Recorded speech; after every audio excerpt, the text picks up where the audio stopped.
لا حول ولا قوة إلا بالله العلي العظيم. أعوذ بالله من الشيطان اللعين الرجيم. بسم الله الرحمن الرحيم.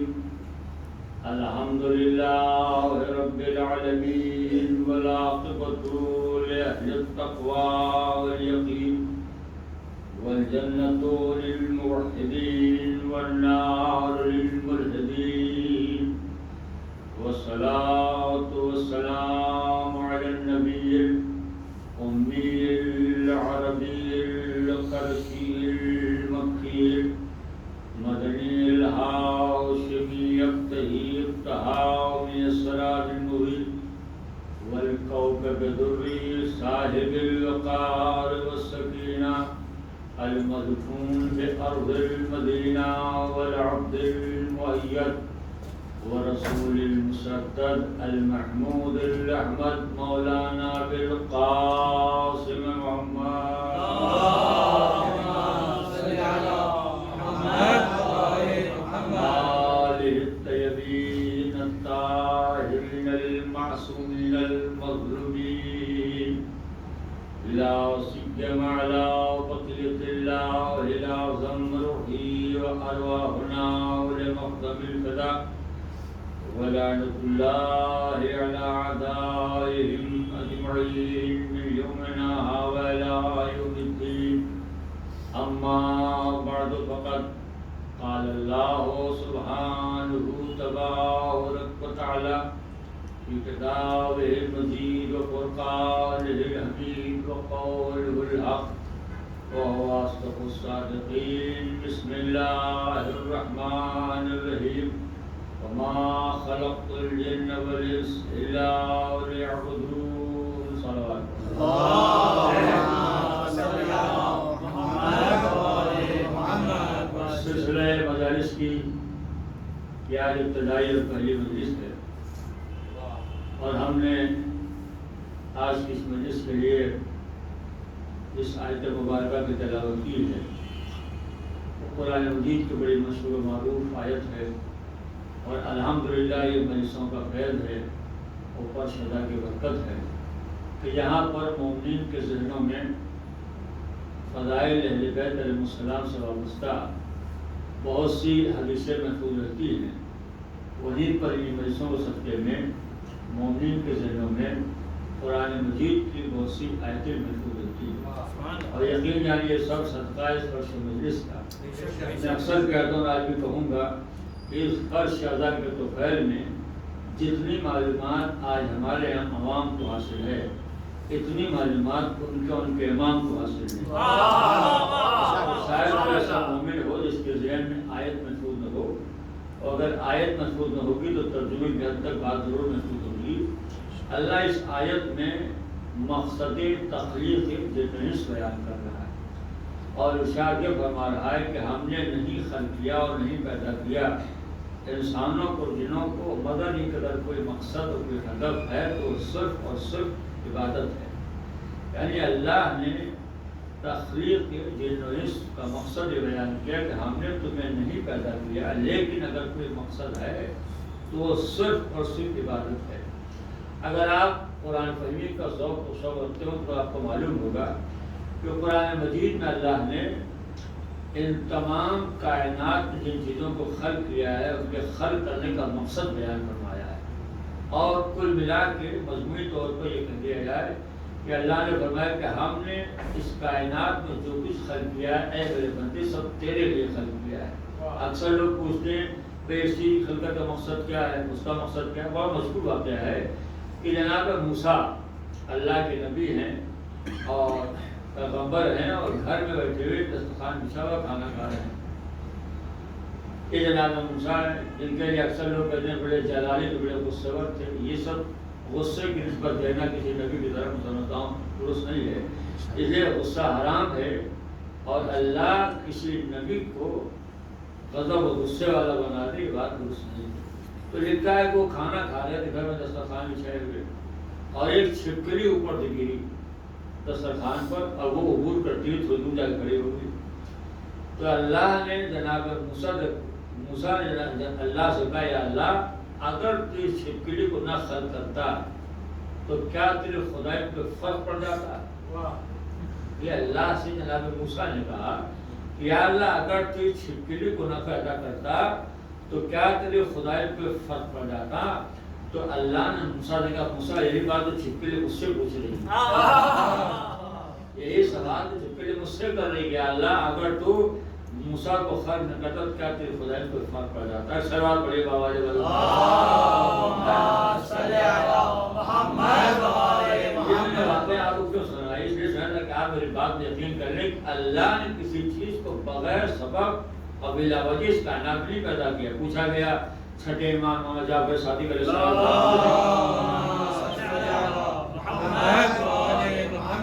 مولا یہ اللہ نے سانپ کو کیوں خلق کیا ہے؟ اس کے خلق کرنے کا مقصد کیا ہے؟ زہریلا جانور اس کو اللہ نے کیوں پیدا کیا ہے؟ کہ امام کہ اس کا بھی خلق کرنے کا مقصد ہے. ہمارا کیا مقصد ہے؟ کہ تمہیں معلوم ہے کہ گرمی کے زمانے میں زمین سے زہریلے بخارات اٹھتے ہیں اور ان بخارات کو یہ سانپ اپنے اندر نگل لیتا ہے، جذب کر لیتا ہے. اگر یہ سانپ نہ ہوتے وہ زہریلے بخارات پوری کاروان انسان کے خطرہ بن جاتے. یہ واقعہ اس لیے میں سنا رہا ہوں کہ آپ یقین کر لیں کہ اس دنیا میں کوئی چیز بلا وجہ بلا سبب نہیں خلق کیا اللہ نے. کوئی نہ کوئی راز کوئی نہ کوئی مقصد ہے. ہم اس راز کو نہ سمجھ سکیں اور بات ہے، لیکن راز کا نہ سمجھنا اس بات کی دلیل نہیں کہ اللہ نے اس چیز کو بلا وجہ خلق کیا. اکثر بابا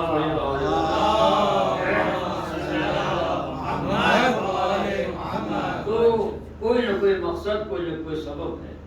بلا سبب اللہ نے کسی کو نہیں پیدا کیا. تو قرآن نے کہا کہ ہم نے پوری کائنات کو بندے تیرے لیے خلق کیا. یہ زمین ہمارے لیے، آسمان ہمارے لیے، سورج ہمارے لیے، پوری کائنات کو اللہ نے ہمارے لیے خلق کیا ہے.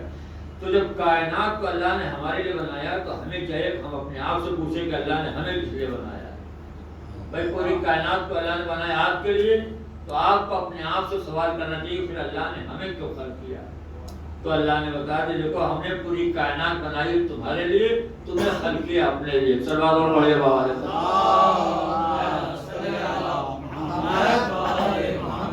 اللہ نے کہا ہم نے پوری کائنات کو خلق کیا ہے میرے بندے تیرے لیے، مگر تجھے خلق کیا ہے اپنے لیے. وما خلقت الجن والانس الا ليعبدون. ہم نے نہیں خلق کیا جنوں کو انسانوں کو مگر یہ کہ اگر کوئی مقصد ہے تو صرف اور صرف عبادت ہے. یہ ہوئی تمہید گفتگو کا آغاز میں کر رہا ہوں.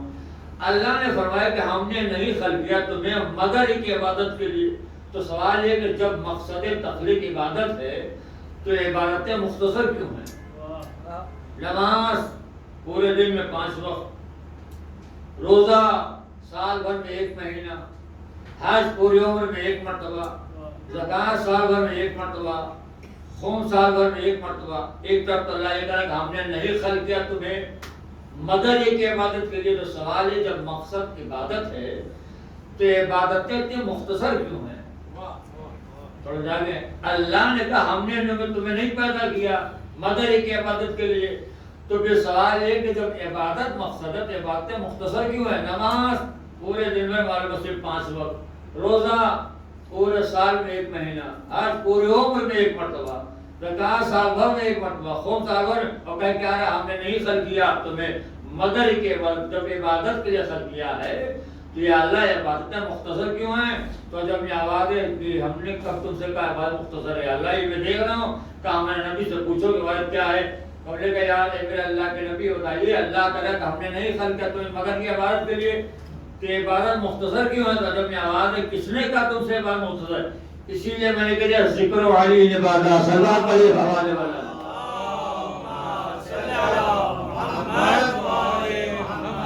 ہم نے کہا ذکر علی عبادت، علی کو یاد رکھو تمہاری زندگی ہر لمحہ عبادت بن جائے. علی کو یاد رکھو تمہاری حیات کا ہر لمحہ ہر آن ہر ساتھ عبادت بن جائے گی. ابھی آج ہم بیٹھے مجلس میں اس کے لیے بھی بڑے مشہور حدیث ہے زینوا مجالسکم بذکر علی بن ابی طالب. زینت دو، آراستہ کرو، مزین کرو اپنی مجلسوں کو، اپنی نشستوں کو ذکر علی سے. یہ حدیث بڑی مشہور حدیث ہے. اور آپ کے اطلاع کے لیے کروں گی حدیث، اور اس حدیث کے راوی ہیں حضرت ام المومنین عائشہ صدیقہ رضی اللہ تعالیٰ عنہ، راوی وہ ہیں۔ ذرا غور کیجیے میں کیا کر رہا ہوں۔ کہا زینوا مجالسکم بذکر علی ابن، اپنی سیرت و اپنی مجلسوں کو ذکر علی سے۔ راوی کون ہے؟ کہا وہ ہیں جنہیں صدیقہ کہا جاتا ہے، اور صدیقہ کہتے ہیں اس عورت کو جو کبھی جھوٹ نہ بولے، صدیق اس مرد کو جو کبھی جھوٹ نہ بولے، اور صدیقہ اس عورت کو جو کبھی جھوٹ نہ بولے۔ وہ کیا فرما رہی ہے؟ سمعت من رسول اللہ، ہم نے رسول اللہ سنا، کیا سنا؟ کہ فرمایا زینوا مجالسکم بذکر علی ابن ابی طالب، تم لوگ اپنی نشستوں کو آراستہ کرو ذکر علی سے۔ وہ ہے کون؟ کا صدیقہ۔ کیا رہی ہے کہ نبی نے فرمایا کہ اپنی نشستوں کو آراستہ کرو ذکر علی سے۔ تو میں اکثر کہتا ہوں آپ مسلمانوں کے سامنے دو راستے رہ جاتے ہیں، دو میں سے کوئی ایک راستہ اپنا لے جو اسے اچھا لگے، یا تو اس روایت کو مان کر اپنی اپنی میلادوں کو ذکر علی سے جوڑ دو، یا اس سے انکار کے انہیں صدیقہ کہنا چھوڑ دو۔ سلام پڑھیے محمد علی آل محمد۔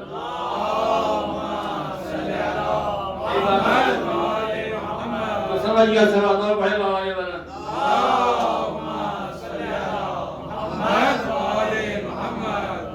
یا اس روایت کو مان کر اپنی اپنی میلادوں کو ذکر علی سے جوڑ دو، اور یا انکار کر کے انہیں صدیقہ کہنا چھوڑ دو۔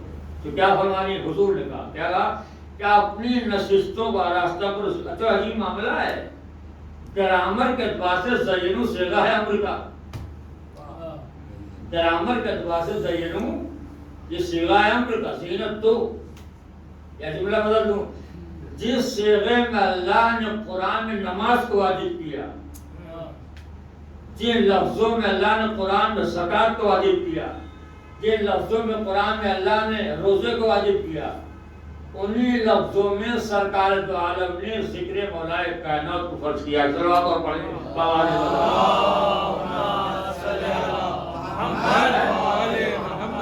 زینت دو، آراستہ کرو، زینوا زینت دو اپنی مجلسوں کو ذکر علی سے۔ کیوں بھائی ذکر علی سے کیوں؟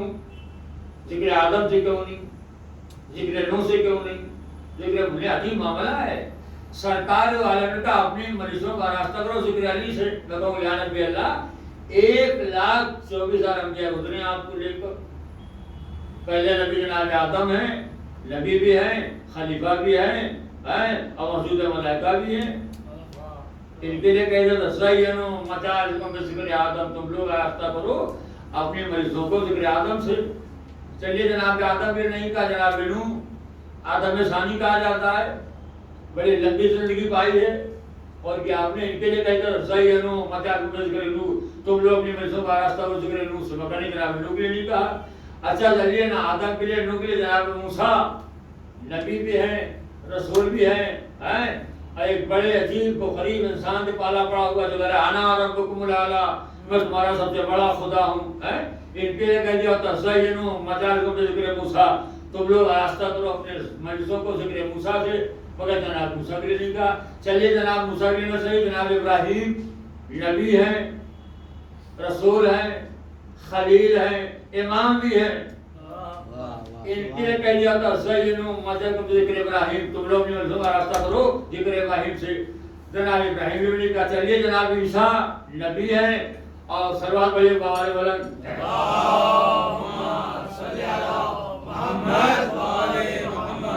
ان کے لیے کہہ دیا ہوتا زینوا مجالسکم بذکر عیسیٰ، تم لوگ اپنے مجلسوں کا راستہ کرو ذکر عیسیٰ سے، مگر جناب عیسیٰ کے لیے نہیں کہا، نہ جناب آدم کے لیے، نہ جناب نوح کے لیے، نہ جناب موسیٰ کے لیے، نہ جناب عیسیٰ کے لیے، جناب ابراہیم کے۔ چلیے کوئی بات نہیں، آپ اپنے لیے کہہ لیے ہوتے۔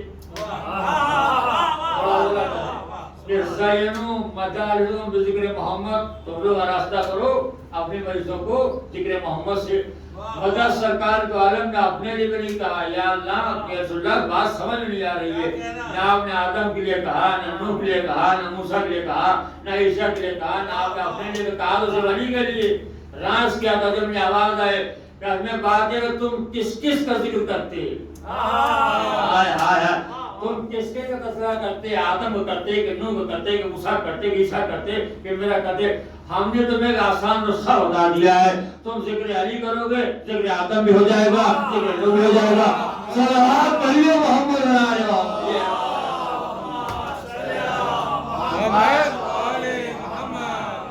تم ذکر علی کرو گے آدم بھی تذکرہ ہو جائے گا، نوح کا بھی ہو جائے گا، اور موسیٰ بھی ہو جائے گا، اور عیسیٰ بھی ہو جائے گا۔ اب یہ معاملہ ہے کہ ذکر علی ایک گلدستہ ہے جس میں آدم کے علم بھی ہے، نوح کا تقویٰ بھی ہے، موسیٰ کی حفظ صلوات پڑھیے محمد علیہ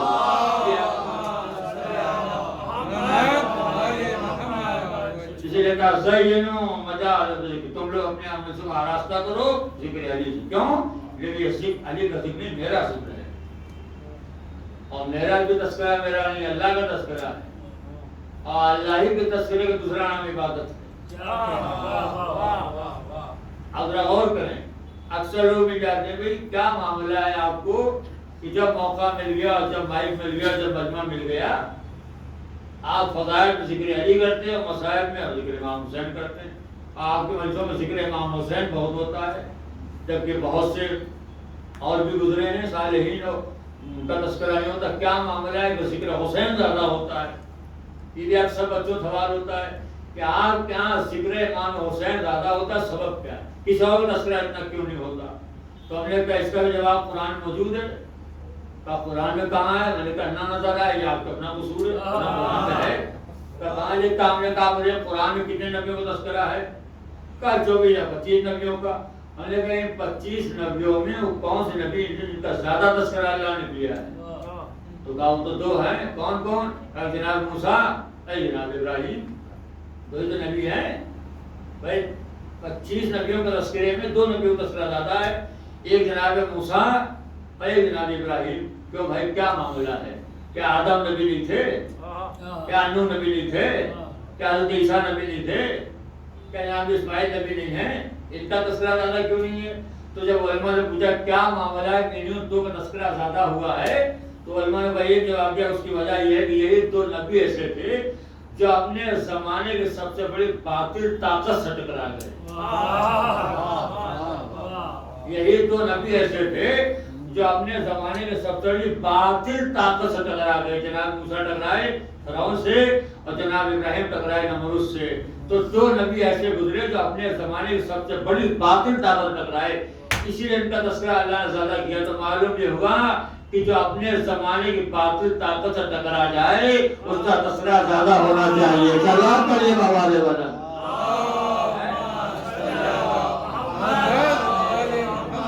یہ وجہ ہے کہ ہمارے یہاں ذکر امام حسین زیادہ ہوتا ہے، تو یہ کہ امام حسین اپنے زمانے کی سب سے بڑی باطل طاقت۔ اور پھر ایک بات اور ذہن میں رہے کہ ذکر امام حسین صرف ذکر امام حسین نہیں، بلکہ اگر آپ ذکر امام حسین کر رہے ہیں اور سن رہے ہیں تو گویا آپ خدا کا تذکرہ کر رہے ہیں۔ ذکر خدا، ذکر حسین ذکر الہی، ذکر امام حسین ذکر خدا ہے۔ آپ کہیں دلیل سنیے، سورہ منافقون آپ پڑھ لیجیے۔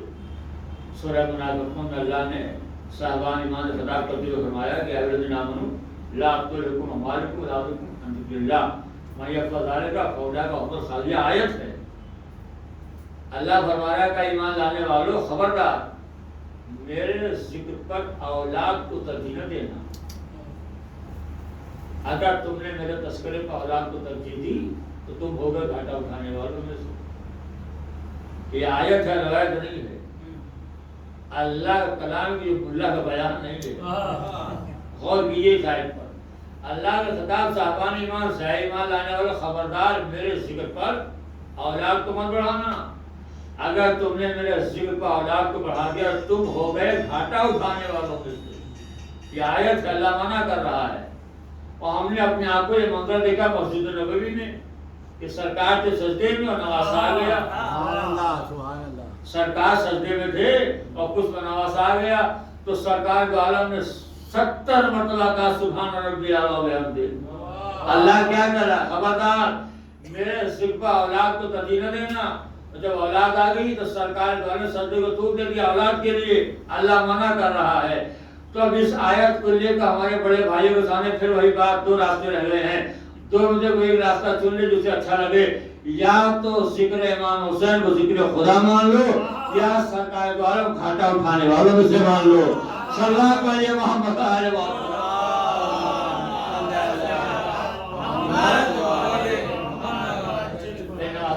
پر آیا تو کہتے ہیں سبحان، تو عجیب منظر ہے۔ پہلی بات تو لوگوں نے یہ بھی لکھ دیا کہ وہ اس میں بات یہ شیعہ خامخواہ واہ واہ کرتے ہیں، وہ حسین بچے تھے اور ان کو گھوڑے پڑھنے کا شوق زیادہ تھا۔ یہ مقرر گزرے ہیں بھی کچھوچوی، اور کہا چونکہ شہزادے کو گھوڑے بیٹھنے کا شوق تھا، وہ گھر سے نکلے، گھوڑا نظر نہیں آیا تو سیدھے رخ کیا انہوں نے مسجد کا، آئے آنے کے بعد نانا سجدے میں تھے، کچھ پا کے بیٹھ گئے۔ اس میں کون سی بابا کرنے کی بات ہے بھائی؟ چونکہ شوق تھا گھوڑے بیٹھنے کا، وہ آئے آنے کا کچھ بیٹھ گئے۔ اکثر کہتا ہوں اگر گھوڑے بیٹھنے کا شوق تھا، وہ آئے بیٹھ گئے، تو محراب تو آخر میں ہوتی ہے، اس کے پہلے پورا استبل لگا ہوا تھا۔ محراب تو آخر میں ہوتی ہے، اس کے پہلے پورا استبل، ایک سے ایک گھوڑے، ایک سے ایک گھوڑے بھائی۔ آج جو گھوڑے بڑے مشہور ہیں، ان گھوڑوں کا ہندوستان گھوڑوں کوئی مقابلہ ہو ہی نہیں سکتا۔ یار گھوڑے زمین توڑ تو پہاڑی چڑھ جاتے تھے۔ سلام پڑھیے محمد علیہ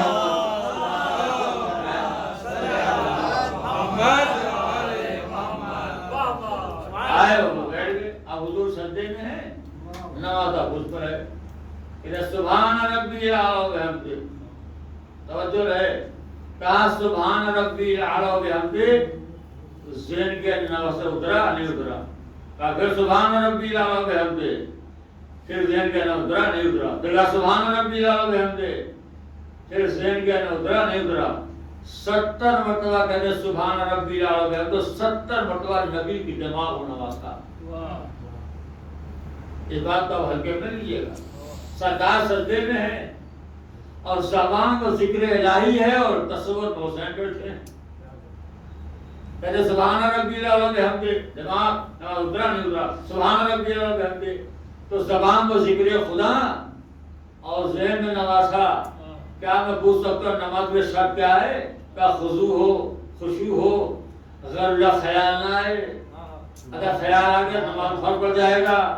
ہائے کوئی کائنات مفتی جو کہتے نبی کی نماز خراب ہو گئی، یہ آپ وہ نہیں کر رہے، ہے کوئی مولانا مفتی جو کہتے نبی کی نماز خراب ہو گئی، اب انہیں کون سمجھائے؟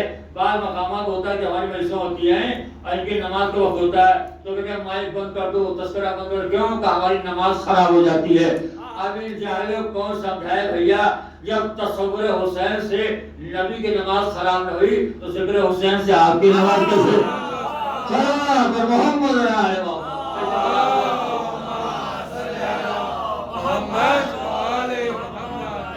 سلوات پڑھنے بابا علیہ وسلم۔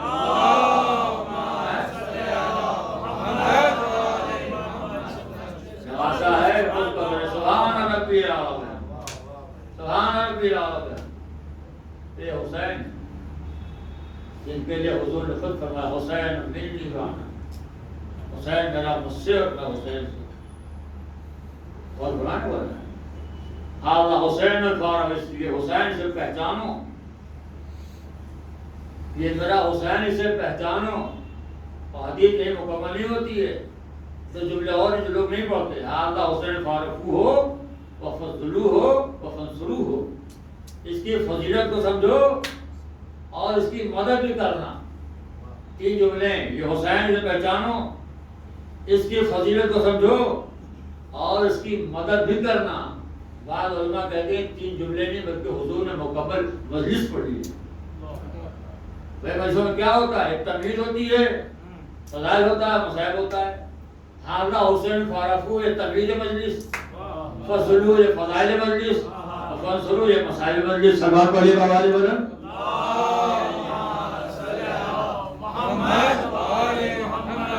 حسین سے پہچانو، فارقو اسے پہچانو،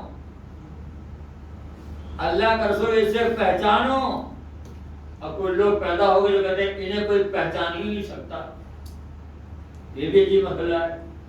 سرکار دو عالم بھائی انہیں پہچانو اور لوگ کے ساتھ انہیں تو کوئی پہچان ہی نہیں سکتا، یہ کہنا غلط ہے کہ انہیں کوئی پہچان ہی نہیں سکتا۔ اگر پہچانا کوئی ناممکن جو محال سے کا نام ہوتا تو نبی کریم نے کہ انہیں پہچانو۔ بڑے مشہور حدیث جو بچوں کو یاد ہے، سرکار دوارا فرمایا ہمارے ماں تو علم یار امام ادوانی مادہ کتب جاہلیہ کو مر جائے اپنے زمانے کے امام کو نہ پہچانے اس کی موت کفر کی موت ہے.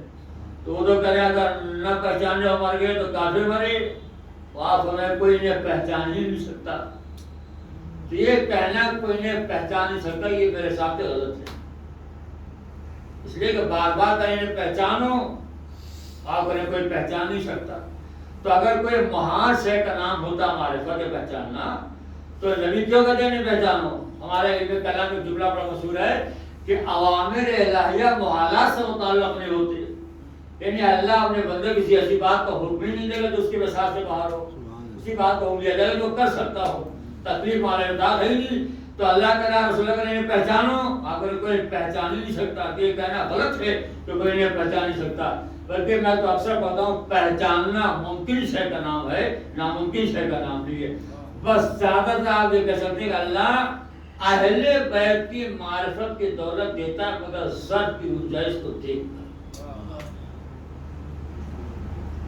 ضرب کی گنجائش کو دیکھ کر اللہ یہ دولت دیتا ہے. آپ کے لیے آپ نے کیا کری ضرب کی دولت کو مثال لے لیجیے. ایک بالٹی لیجیے آپ اور ڈال دیجیے دریا میں تو کیا دریا کا سارا پانی بالٹی میں آ جائے گا؟ نہیں آئے گا نا.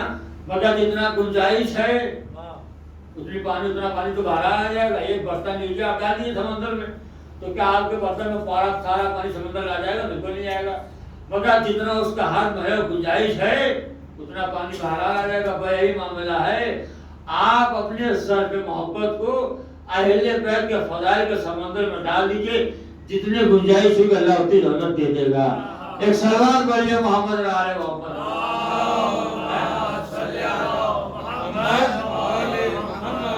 جتنا آپ کے ظرف میں گنجائش ہوگی معرفت کی دولت اللہ اتنی دے دے گا. آپ کہیں گے دلیل کیا؟ دلیل سنیے. کیا دلیل ہے؟ کہ اللہ ظرف کی گنجائش کو دیکھ کے دولت دیتا ہے. اگر اللہ ظرف کی گنجائش کو دیکھ کے دولت نہ دیتا تو سرکار دو عالم جاتے جاتے ایمان کے درجے بنا کر جاتے. یہ ایمان کے درجے بنا کر سب برابر نہیں ہیں. اگر سب برابر ہوتے تو نبی کریم جنہیں کہتے سلمان 10ویں درجے پر, ابو ذر 9ویں درجے پر, مقداد درجے بنا کے بتائے سب برابر نہیں. درجے بنا کے بتائے اس معاملے میں اس میدان میں سب برابر نہیں ہے. اور کیا آپ نے بھائی درجے تو بنتے ہیں معرفت آ جانے کے بعد نا. تو سلمان 10ویں درجے پر, ابو ذر 9ویں درجے پر, مقداد 8ویں درجے پر. اور کیا آپ نے درجے بنا کے بتایا سب برابر نہیں ہے. مگر آپ مجھے بتائیے جب اللہ اہل بیت کی معرفت کی دولت دیتا ہے ضرب کی گنجائش کو دیکھ کر تو یہ مذہبی جھگڑے کیوں ہوتے ہیں؟ یہ دینی جھگڑے کیوں ہوتے ہیں؟ فلاں نوے خان ٹکرا گیا اور ذاکر ناگی ٹکرا گیا اور میں ٹکرا گئی اور صاحب لوگ آتے ہیں کوئی لوگ باہر بیٹھے رہتے ہیں یہاں ہونا ہی نہیں چاہیے, جھگڑے نہیں ہونا چاہیے. جب اللہ ضرب کی گنجائش کو دیکھ کے دولت دیتا ہے تو جھگڑا کا ہے گا؟ کیا آپ نے کبھی سنا کہ جناب سلمان اور ابو ذر جھگڑا ہو گیا ہو؟ کبھی مقداد اور ابو ذر جھگڑا ہو گیا ہو اور مقداد نے کہا ابو ذر کہ ہم دونوں ایک ہی مقداد کے شاگرد ہیں, کیا معاملہ ہے کہ تم 9ویں درجے پہنچ گیا مارکیٹ رہ گئے؟ کیا جناب ابو ذر نے مقداد کو جھگڑا کیا کہ تم خاموش ہو میرے سامنے میں 9ویں درجے مارکیٹ درجے ہو؟ کیا جناب سلمان ابو ذر میں کوئی جھگڑا ہوا کہ ہم دونوں کو استاد ایک مذہب ایک مقصد ایک, کیا معاملہ ہے تم 10ویں درجے پر 9ویں درجے پر؟ تو نے جناب سلمان ابو ذر جھگڑا ہوا نہ ابو ذر مقداد جھگڑا ہوا. سب چھوڑیے, کیا مولا علی اور سلمان کو جھگڑا ہوا کہ مولا علی اور سلمان نے کہا کہ علی ہم تم سے عمر بڑے ہیں اور ہم 10ویں درجے رہ گئے تم کل ایمان کیسے بن گئے؟ نہیں آپ وہ نہیں کریں. مولا علی اور سلمان جھگڑا نہیں ہوا. یہ نہیں کہا کہ ہم عمر میں بڑے ہیں اور تم چھوٹے ہو, ہم 10ویں درجے پر تم کل ایمان کیسے بن گئے. جھگڑا اس لیے نہیں ہوا کہ سلمان جانتے تھے کہ اللہ عمر کو لاقہ فضل سمجھتے ہی نہیں ہے. صلوات پڑھیے محمد علیہ وسلم.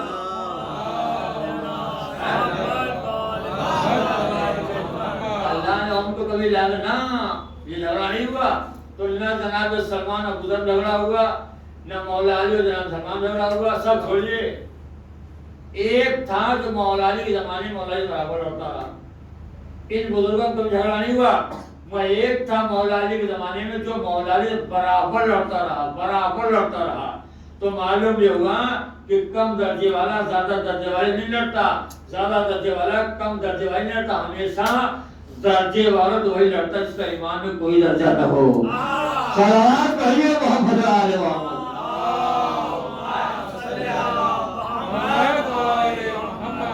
تو اس میدان میں سب برابر نہیں ہے، اللہ ضرب کی گنجائش کو دیکھ کے دولت دیتا ہے۔ ہاں وہ معرفت جس کو معرفت حقیقی کہتے ہیں اور کی زبان میں اس معرفت کے لیے معصوم ہونا ضروری ہے۔ معصوم کی صحیح معرفت اور حقیقت معصوم صرف معصوم سمجھ سکتا ہے۔ دلیل آپ اکثر سنا کرتے ہیں، سرکار دو عالم مسیح و تشریف فرما ہے اور نبی کریم کے بند سے جناب سلمان اٹھے چلے جاتے ہیں، راستے میں کچھ جانی پہچانی شخصیتیں مل گئی اور ان کا نام نہیں بتاؤں گا، کچھ جانی پہچانی شخصیت افراد مل گئے تو ان میں ایک سوال پوچھا کہ سلمان کہاں سے آ رہے ہو؟ کہا بس میں پیغمبر سے۔ کہا کون کون بیٹھا ہے؟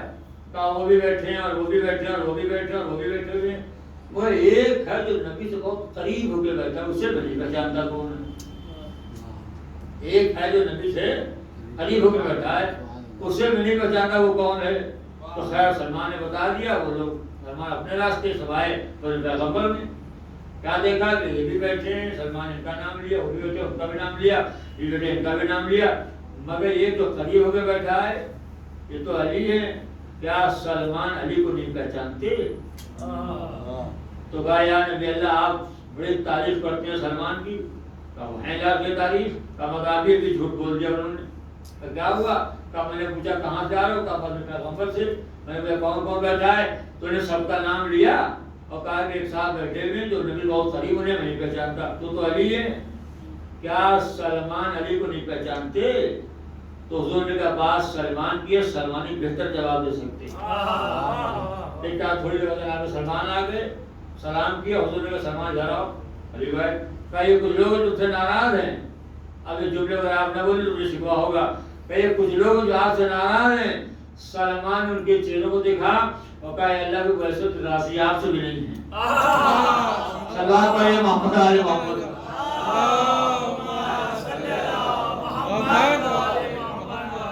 ویسے بھی راضی آپ سے بھی نہیں ہے۔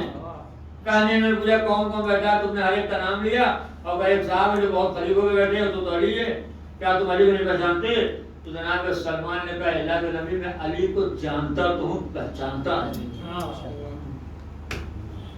میں علی کو جانتا تو مگر، اور میں نے کیا غلط کہا؟ اب یہ خطبہ آپ کا سنا تھا، اسی میں آپ نے خود فرمایا کہ اللہ کو نہیں پہچانا کسی نے میرے اور علی کے سوا، مجھے نہیں پہچانا کسی نے اللہ اور علی کے سوا، اور علی کو نہیں پہچانا کسی نے میرے اور اللہ کے سوا۔ تو اگر میں کہہ دوں میں پہچانتا ہوں تو وہ آپ دو باتوں کی ایک بات کا دعویٰ کر رہا ہوں، یا تو دعویٰ الوہیت کر رہا ہوں یا دعویٰ نبوت کر رہا ہوں۔ صلوات محمد آل محمد۔ ایک تو یہ کہ شرط کی گنجائش کو اللہ دیکھتا ہے، جتنے گنجائش ہو کہ اللہ اپنی دولت دے گا، اور دوسری بات یہ ہے کہ شرط پاک بھی ہو، اس لیے کہ نجس برتن میں پاک چیز نہیں رکھا جاتا۔ اگر شرط نجس ہو تو نجس شرط میں پاک چیز کو نہیں رکھا جاتا۔ اہل بیت علیہ السلام طیب و طاہر ہیں تو مرکز محبت دل ہے، اگر دل پاک نہ ہوگا تو پاک افراد کی محبت کیسے آئے گی؟ میں ایک مثال دوں تاکہ بچے بات سمجھ جائیں۔ اللہ نے جناب ابراہیم اور اسماعیل کو کہا میرے لیے گھر بناؤ، خانہ کعبہ کا تذکرہ قرآن میں ہے۔ اللہ نے کہا ابراہیم اور اسماعیل تم دونوں میرے لیے گھر بناؤ، تو چونکہ اللہ نے عالم معنی میں ابراہیم سے کہا کہ گھر بناؤ، تو عجب نے عالم معنی میں ابراہیم نے پوچھا ہو کہ اللہ تو گھر بنانے کا حکم تو دے رہا ہے، مگر گھر بڑا ہو کہ چھوٹا ہو، کمرے کتنے ہوں، سائن کتنا بڑا ہو، یہ تو بتا دے۔ لیکن جو جتنا بڑا آدمی ہو تو اتنا بڑا گھر چاہیے، نہیں جملے غور نہیں کیا آپ نے۔ تو عالم معنی میں پوچھا ہوگا جناب ابراہیم نے، تو اللہ نے عالم معنی میں جواب دیا ہوگا کہ سلمان میں بات یہ ہے کہ نہ تو ہمیں اس گھر میں رہنا ہے، یہ ابراہیم کو اللہ نے کہا کہ نہ تو ہمیں رہنا ہے اللہ تو ہمیں کرائے پر دینا ہے. گھر تو ہی مقصد بنا ہے تو رہنے کے لیے یا کرایہ اٹھانے کے لیے. تو نہ تو ہمیں رہنا ہے اور نہ کرایہ دینا ہے. جملہ ظاہر ہے. بس کو اتنا بڑا بنا دو کہ اگر ضرورت کے وقت کوئی خاتون آ جائے 3 دن آرام سے رہ سکے. لیکن سمجھ گیا سلام علیہ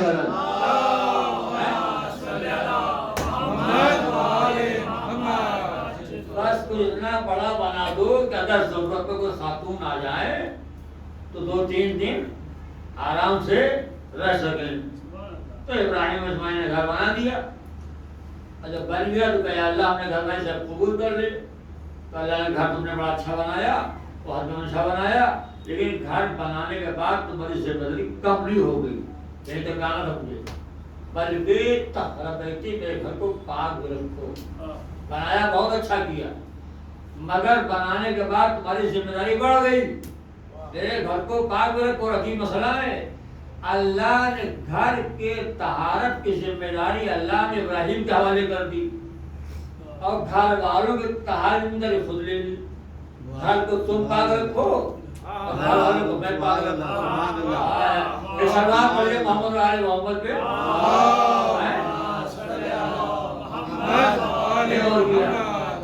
میں گھر بنایا بہت اچھا بنایا مگر ذمہ داری بڑھ گئی. میرے گھر کو پاک بھی رکھو.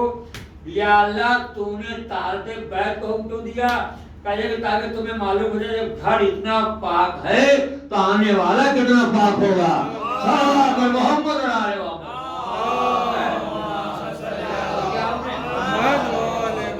تو طہارت بیت کی ذمہ داری اللہ نے ابراہیم اور اسماعیل کے حوالے کر دی اور اہل بیت کی طہارت میں نے خود لے لی. گھر کو تم پاک رکھو اور گھر والوں کو میں پاک رکھو. انما یرید اللہ, اللہ کا ارادہ ہے. کیا ارادہ ہے؟ کہ اے اہل بیت رسول تم سے نجاست کو دور رکھے. یا اللہ اہل بیت کی طہارت میں خود لے رہا ہے. بڑا عجیب معاملہ ہے. جس گھر کی طہارت ذمہ داری اللہ نے ابراہیم اور اسماعیل کے حوالے کی تھی, بعد اس میں بت آ گئے, بعد اس میں نجاست آ گئی. مگر جن افراد کی طہارت میں اللہ نے تھی زمان اپنی پوری طاقت لگا دی, ان کے دامن تک اور تھپا تک نہیں آیا. ایک سلام پڑھتے محمد علیہ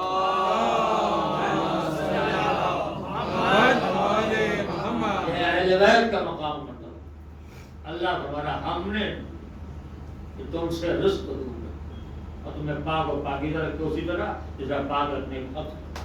میں نے شاید اس کے قبل کبھی مجموعات کیا تھا کہ اہل بیت کے محبت کے لیے طہارت ضروری ہے. جو جتنا زیادہ پاک ہوگا اتنا زیادہ قریب ہوگا. علماء مذہب تشریعوں میں 2 عالم بڑے چاہیے گزرے, ایک سید رضی سے مرتضیٰ. سید رضی کو آپ جانتے ہیں نجم بلاغہ کے حوالے سے. سید مرتضیٰ علیہ بڑے بھائی تھے اور ان کے سوانح حیات میں لکھا ہوا ہے کہ جب کبھی یہ مولا علی کے حرم میں نماز صبح پڑھنے میں جاتے تھے تو حرم کا دروازہ خود بخود کھل جاتا. سید مرتضیٰ علیہ جب کبھی ارادہ کیا چلے مولا علی کے حرم میں نماز صبح پڑھنے کے لیے تو لکھا ہے حرم کا دروازہ خود بخود کھل جاتا تھا. بارہا لوگوں نے دیکھا تو کچھ علماء نے میٹنگ کی کہ بھئی کیا معاملہ, ہم بھی تو عالم ہیں, مگر اس سے متوازن کرامت کہاں سے آ گئی کہ جب جاتے ہیں حرم کا دروازہ خود بخود کھل جاتا ہے. تو لوگوں کا چل کے ان کے والد کی وفات ہو چکی تھی, ان کی والدہ کا حیات نہیں کہتے ان سے پوچھا جائے. تو علماء آئے ان کی والدہ کے پاس اور کہا ہم نے بارہا دیکھا آپ کے بیٹے کو, جب کبھی انہوں نے نماز صبح پڑھنے کے لیے حرم کا رخ کیا تو مولا علی کا حرم کا دروازہ خود بخود کھل گیا. تو ہم پوچھنا چاہتے ہیں کہ آپ اپنے بیٹے کس طرح تربیت کی ہے کہ کرامت کے اندر آ گئی. تو سوانح حیات ان کے لکھا ہوا ہے, ان کی ماں نے کہا ہمیں تو کچھ بھی نہیں معلوم, بس اتنا میں جانتی ہوں کہ میں نے بغیر وضو کبھی کو دودھ نہیں پلا. تو جب ماں اتنی محتاط ہو کہ بغیر وضو کو دودھ نہ پلائے تو یقین بچے کو اتنا قریب تو ہونا ہی چاہیے. صلوات پڑھیے والے والے.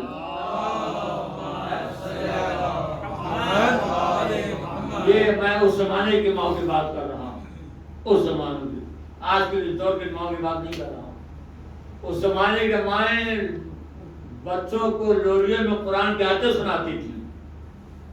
اس زمانے کے مائیں بچوں کو لوریوں میں قرآن کی آیتیں سناتی تھی تو بچے قاری قرآن پیدا ہوتے تھے. آج کیا ہو رہا ہے؟ آج بات ایسے مائیں نظر آئیں جو بچوں کو فلمی گانے سناتی ہیں. تو لوریوں میں اگر بچہ فلمی گانے سنے گا کہ کسی فلم کا ایکٹر تو بن سکتا ہے، قاری قرآن نہیں بن سکتا. سلوات پڑھیے گا والے والے.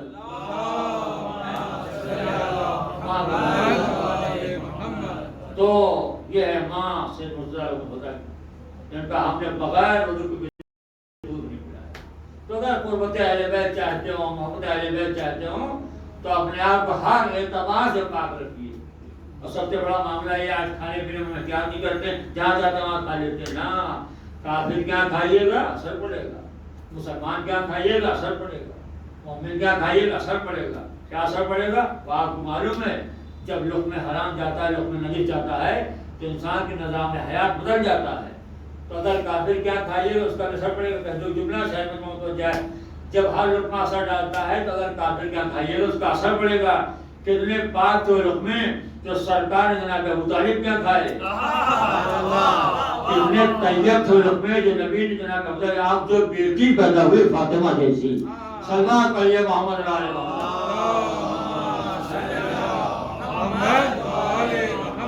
محبت اہل بیت کائنات کی سب سے قیمتی شے کا نام ہے. اگر یہ دولت آپ کے پاس ہے تو ہر میدان آپ کے لیے آسان ہے. تو اگر محبت اہل بیت نہیں ہے تو پھر سمجھے آپ کے پاس کچھ نہیں. سرمایہ نجات ہے محبت اہل بیت. یہ میرے سے اسی لیے ہوتی ہیں کہ ہمارے قلب میں محبت میں اضافہ، یہ ذریعہ ہے اضافہ کرنے کی وجہ سے. میرے عزیزو ہم شیعہ ہیں، شیعہ کے معنی جہاں بہت محب ہے محب کو بولتے ہیں، چاہنے والے. تو اگر ہم مولا علی کو چاہتے ہیں لیکن یعنی مولا علی اپنے شیعوں کو چاہتے ہیں. اس لیے محبت طرفینی ہوتی ہے، طرفہ محبت نہیں ہوتی ہے. اگر ہم مولا علی کو چاہتے ہیں مولا علی اپنے شیعوں کو چاہتے ہیں. ورنہ کہے گا کیا دلیل ہے کہ مولا علی اپنے شیعوں کو چاہتے ہیں؟ میرے پاس دلیل ہے. آپ کو معلوم ہے کہ محفل حدیثی کے ساتھ مولا علی نے اس وقت تک ختم ہی نہ ہونے دی جب تک زبان پیغمبر سے یہ کہلوا لیا کہ جو کچھ ملا تو ہمیں اور آپ کو ملا. یہ بتائیے میرے شیعوں کو کیا ملا؟ یہ جملہ مولا علی کا میرے شیعوں کو کیا ملا یہ دلیل ہے کہ اگر ہم انہیں چاہتے ہیں تو وہ ہمیں چاہتے ہیں. کیا دلیل ہے کہ میرا مولا حسین اپنے شیعوں کو چاہتا ہے. میرے عزیزو آپ کو تو معلوم ہے کہ جب کربلا نے ہمارے امام کے بعد ان کے حیات کے تو آخری لمحے رہ گئے تو آپ نے ان میں سے ایک لمحے کو سجدے سے وقت دیا اور آخری لمحے پر اپنے اے میرے شیعو جب ٹھنڈا پانی پینا تو حسین غریب کے پیاس کو یاد کر لینا. حسین غریب کے پیاس کو یاد کر لینا.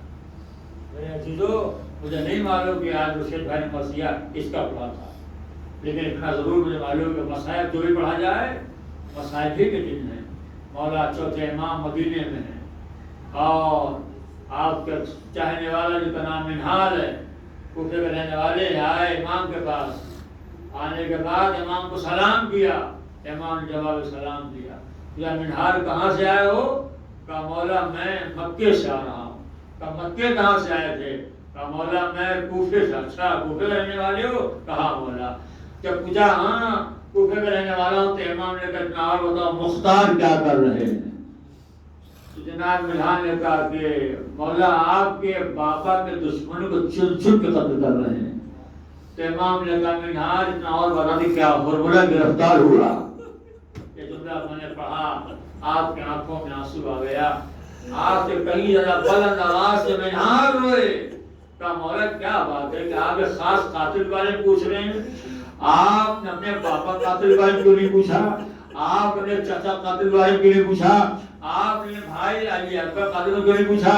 ایک خاص قائم کیوں بولتے؟ امام نے کہا تمہیں نہیں معلوم فارمولے جو تیر مارا تھا ان میں بھلیا افضل طالب نہیں لگا، ہم اہل بیت کے کلیجے میں لگا. یہ امام بیدا یہ امام نے فرمایا. یہاں تک کہ لکھتا ہے کہ جناب منہال امام سے رخصت ہو کے کوفے آئے اور جب گئے دیکھا مختار کرسی بیٹھے ہوئے ہیں اور ہرملہ گرفتار ہو کے آیا ہے. تو جب یہ منظر دیکھا تو منہال سلحانہ لیا بآواز بلند کہا اللہ اکبر. ادھر نعرہ تکبیر بلند کی، ادھر مختار نے کہا بے شک کبریائی تو اللہ کے لیے ہے مگر کون سا وقت ہے نعرہ بلند کرنے کا؟ تو منہار نے کہا مختار تمہیں نہیں معلوم میں کوفے سے آ رہا ہوں. جب یہ میں مدینے سے آ رہا جب یہ نام سنا تو اچھا اتنا ہو گیا میرا امام کیسا ہے کہ وہ بتانا چاہتا. جب میں گیا تو امام نے کہا کہاں سے آئے ہو؟ میں نے کوفے سے آیا ہوں. تو امام نے کہا اچھا بتاؤ کیا میرا مختار کیا کر رہے ہیں؟ میں نے کہا کہ بابا کے دشمن چونچیاں پکڑ کر رہے ہیں. تو مولا نے مجھ سے پوچھا کہ کیا فارمولا گرفتار ہوا اور آج جب تمہارے سامنے آیا فارمولا کو لے کر مجھے امام یاد آ گئے. آواز گیا بلند ہے اللہ انہاں کو اپنی رحمت میں نازل فرمائے. یہ ارباب اللہ ایک منزل آئے کہ مختار نے کہا فارمولا میرے قریب آ. فارمولا قریب آیا کہ اچھا بتا کرم تو نے کیا کیا ظلم ڈھائے. کہ امیر نے پوچھے کہا بتانا پڑے گا. کہ امیر کربلا میرے پاس 7 تیر تھے جن میں 4 تیروں نے کام نہ کیا مگر 3 تیروں کو کام کے میں بیان نہیں کر سکتا. کہا اچھا ہوتا پہلا تیر تو نے کسے مارا؟ کہ امیر نے پوچھے معاف کر دے. کہا معافی کسی کے لیے نہیں ہے. کہا پہلا تیر میں نے اس وقت مارا جب علی کے بیٹا عباس اپنی بھتیجی کے لیے مشک میں خدا سے پانی لے کے جا رہا تھا. میں نے تیر مارا یہ مشک سکینہ میں لگا مشک کا سارا پانی بہ گیا. مختار نے ماتم کیا ارے سارے تیرے حسین کے بچے میں رحم نہ آیا. تیری وجہ سے حسین کی بچی پیاسی رہی. پھر ارباب اللہ مختار گریہ کرنے لگے یہاں تک کہ آنسو کو پوچھا. پھر پوچھا اچھا بتا تو نے دوسرا تیر کسے مارا؟ کہ امیر نے مجھے کہا بتانا پڑے گا. کہ دوسرا تیر میں اس وقت مارا جب راکب میں دوسرے رسول گھوڑے میں تھا زمین پر نہیں آ رہا تھا تو میں نے وہ تیر مارا. کبھی کیا ہوا؟ کرتی حسین کے پیشانی میں لگا نبی کا نواسا گھوڑا زمین پر آیا. ارے مختار نے ماتم کیا ارے ظالم تو نے باغ زہرا اجاڑ دیا. آج تو نے نبی کے نواسے کو تیر مارا. یہاں تک کہ مختار نے ماتم کیا. پھر ماتم رکا کہ اچھا بتا تیسرا تیر نے کسے مارا؟ کہ امیر معاف کر دے. کہ معافی کسی کے لیے نہیں ہے. کہ تیسرا تیر میں نے اس وقت مارا جب حسین اپنے چیمہ کے بچے کو لے کے آئے سوال آپ کر رہے ہو. پھر کیا ہوا؟ کہا تیرنا بڑھنی تھا جب بچے گلے میں لگا بچہ باپ کا تو پڑ گیا. حسین اپنے لاٹھی کو اپنے گلے میں لگایا. اے میرا علی اکبر. محمد صاحب کا آخری فقرہ سنیے. لکھا ہے کہ امام کے ہاتھوں بچہ شہید ہو گیا. اللہ اللہ. ایک بہت بڑے سنی عالم ہوئے ہیں مولا احمد ربیع فرنگی محلوں نے لکھا ہے کہ جب بچہ شہید ہو گیا تو امام کا ارادہ بچے کو خانے میں لے جانے کا نہیں تھا. ارادہ ایسا کہ لے جائے کہیں دفن کر دیں. لیکن امام جانتے تھے اگر اس طرح میں بچے کو لے گیا تو بچے کو دیکھ کر یا تو اس کی ماں رباب مر جائے گی یا اس کی بہن سکینہ. ایک مرتبہ لکھا ہے کہ ایک بچی میرے خیمہ کو گھر دیکھ رہی تھی کہ میرا بابا بھیا کو پانی پلانے میں لے کے آ رہا ہے. بچی دوڑ گئی وہاں سے نکل کے لگی اے بابا آپ بھیا کو پانی پلا لائے. ہاں میں پیاسے رہی. اے بابا ذرا رضا کا دامن ہٹائیے. امام نے دامن ہٹایا. منظر کچھ ایسا تھا بچی برداشت نہ کر سکی. اپنے ہاتھوں میں رکھا آنکھوں پر رکیا خیمے کی جانب آواز دیا اماں دیکھ بھیا کس طرح پانی پی کر آئے. اے ارباب اللہ آپ لکھتا ہے امام لے کے آگے بڑھے تیرے خیمہ پر آئے. خیمے کو طرف رباب کھڑے تھے. ادھر امام کے ہاتھوں پر نظر منیت. وہ امام نے پوچھا رباب بتا کہ تمہارا کون ہوں؟ کہا کہ میرے امام ہے. کہ امام منصور کہاں؟ تو اقرار لے لیا. کہ اے رباب ارے حسین بڑا شرمندہ تیرے بچے کو پانی نہ پلا سکا مگر ہاں تیرے حرملہ بچہ سیراب ہو گیا. اب امام نے ماں کے حوالے کیا. رباب نے بچے کو دیکھا ایک بڑا پکار کا اے بیٹا علی اکبر مجھے لگتا ہے تیرا قاتل صاحب اولاد نہیں تھا. اور باپ یادا بہت دیر تک خیمے میں رونے کی آواز بدل ہوتی رہی. یہاں تک کہ امام نے رباب ہمیں بچے کو دفن کرنا ہے. اے ارباب یادا اللہ اللہ امام کے ہاتھوں میں جھٹکار اور باپ یا تو ننھی سے میت ایک جملہ رونے کے لیے بہت ہے. یہ تاریخ کا پہلا جنازہ ہے جائے ماں اٹھائے ہوئے امام پشتے خیمہ آئے. ایک مرتبہ سلطان سے ننھی قبر کھودی. ارباب ادا جب قبر تیار ہو گئی تو امام نے ننھی سے میت کو لیا, قبر کے حوالے کر دیا. یہ بچہ دفن ہو گیا. دفن ہونے کے بعد قبر پر پانی چھڑکا جاتا ہے. ارے پانی تو تھا نہیں, لکھا امام رخسار رہتا ہے. قبر ہزاروں قطار رونے لگے. جب امام روتے دیکھا رباب نے تو کہے مولا آپ بتائیے میں کون ہوں آپ کی, کہا تو میرے بچے کے ماں ہو. کہا مولا بچے کے ماں کہاں, کہا میں اپنے بیٹے کو دفن ہوتے تو دیکھ سکتی ہوں, میں امام کی آنکھوں میں آنسو نہیں دیکھ سکتی. اے مولا ہم نے صبر کر لیا, آپ بھی صبر کر لیجیے. امام اٹھے, ارے کسی نے سلام کیا. امام نے بھائی تو کون ہے, کہا آپ کی بیمار بیٹی سغرا کا قاسم. ارباب ادا امام نے کہا بھائی کیا لایا ہے, انہوں نے بلد امام کا تو خط رکھ دیا.